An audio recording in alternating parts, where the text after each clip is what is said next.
E questo è il vecchio palazzo di Piazza Rinaldi? Esatto, Palazzo Rinaldi, perché lei è stato quello che ha fatto partire tutta la ristrutturazione di Palazzo Esatto, Rinaldi. Ecco esatto. perché prima, nell'anteprima, dicevo, dobbiamo a Tullio Guadagnin se noi abbiamo Palazzo Rinaldi, perché io ricordo che si è impuntato lei per Sì, recuperarlo. sì, questo è vero.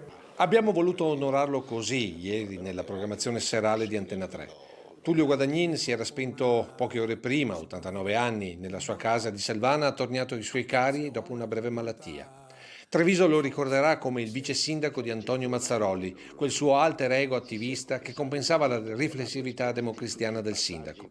Socialista da sempre, nel suo agire ha sempre prevalso il servizio alla città rispetto talvolta anche alle indicazioni del partito. E mi emoziona perché io ero molto legato a Mazzaroli.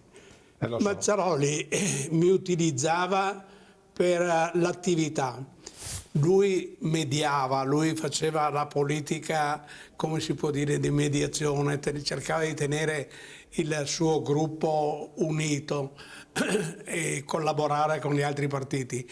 Le attività comunali pratiche le facevo io. Partito che l'ha visto responsabile sia in provincia che nel Psi-Veneto, in un'era politica decisamente diversa dall'odierna.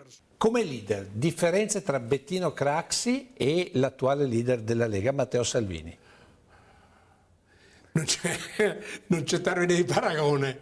Bettino Craxi era un grande politico, aveva il senso della storia, devi tenere presente che Bettino Craxi, quando hanno ucciso Allende in Cile, pochi giorni dopo lui era in Cile. Quando è successo i fatti di Praga, Bettino Craxi era a Praga, cioè era un uomo che viveva la politica veramente. Mi commuove. Un politico, un amministratore pubblico, ma soprattutto un uomo che Treviso non dimenticherà, considerando appunto Palazzo Rinaldi.